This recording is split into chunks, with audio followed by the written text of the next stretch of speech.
Friends, welcome to ஆகாரம். இன்னைக்கு வீடியோவில் மஷ்ரூம் பன்னீர் டிக்கா எப்படி செய்கிறதுன்னு பார்க்கலாம். இதை நம்ம நிறைய ரெஸ்டாரண்ட்ஸில் ட்ரை பண்ணியிருப்போம், ரொம்ப டேஸ்டியாக இருக்கும்.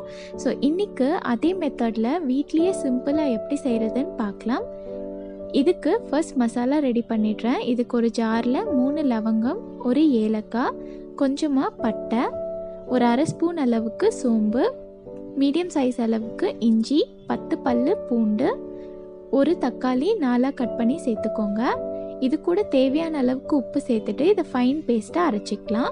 இப்போ ஒரு பவுலில் அரை ஸ்பூன் மிளகாத்தூள், நாம் அரைச்சி வச்சுருக்கிற மசாலா பேஸ்ட் சேர்த்துட்டு இது கூட ஒரு பாதி லெமன் பிழிஞ்சு விட்டுக்கலாம்.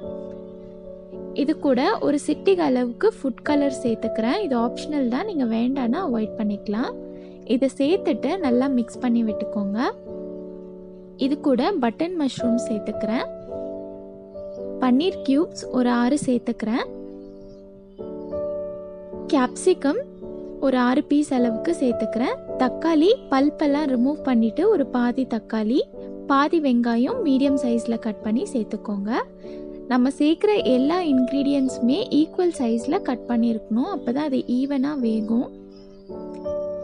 இப்போ இது எல்லாத்தையும் நல்லா மிக்ஸ் பண்ணிவிட்டு ஒரு 1 hour இதை நல்லா மேரினேட் பண்ணி வச்சிடலாம். அப்போ தான் அது ஃப்ளேவர்லாம் நல்லா இறங்கும். அதுக்காக இப்போ இது ஒரு ஸ்கியூவரில் சேர்க்கணும். நான் ஸ்கியூவர் கிடைக்கலனால தென்னை ஓலையோட குச்சி எடுத்திருக்கேன். இப்போ இது ஒரு 1 hour ஊறிடுச்சு. இதை இந்த குச்சியில் சேர்த்துடலாம் 1 by 1. நான் ஃபர்ஸ்ட் குடமிளகா சேர்த்துக்கிறேன். அதுக்கப்புறமா பன்னீர், அப்புறமா தக்காளி, வெங்காயம், இது கூட மஷ்ரூம் சேர்த்துக்கிறேன். இதுக்கப்புறமா இதே செட்டை திரும்பவும் ரிப்பீட் பண்ணுங்க. ரொம்ப சிம்பிளுங்க இந்த பன்னீர் மஷ்ரூம் டிக்கா செய்கிறதுக்கு. டேஸ்ட்டும் ரொம்ப சூப்பராக இருக்கும். ட்ரை பண்ணி பாருங்கள். இதை ஒரு டைம் ட்ரை பண்ணி பார்த்துட்டு எப்படி இருந்துச்சுன்னு சொல்லுங்கள். இப்போ நம்ம எல்லாத்தையும் ஆட் பண்ணிட்டோம். நான் 3 செட் பண்ணியிருக்கேன்.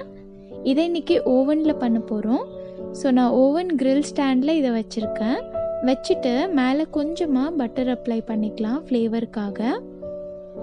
இப்போ ஓவனை நான் 1 நிமிஷம் ப்ரீஹீட் பண்ணிக்கிறேன்.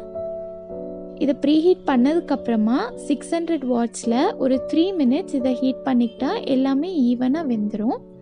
இந்த ரெசிபியை நீங்கள் டைரக்ட் ஃப்ளேம்லேயும் செய்யலாம். நான் ஆல்ரெடி பாலக் பன்னீர் டிக்கா அந்த மெத்தடில் எப்படி செய்கிறதுன்னு காட்டியிருக்கேன்.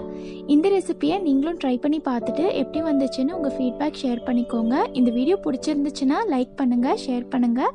மறக்காமல் நம்ம சேனலுக்கு சப்ஸ்கிரைப் பண்ணுங்கள். தேங்க்யூ.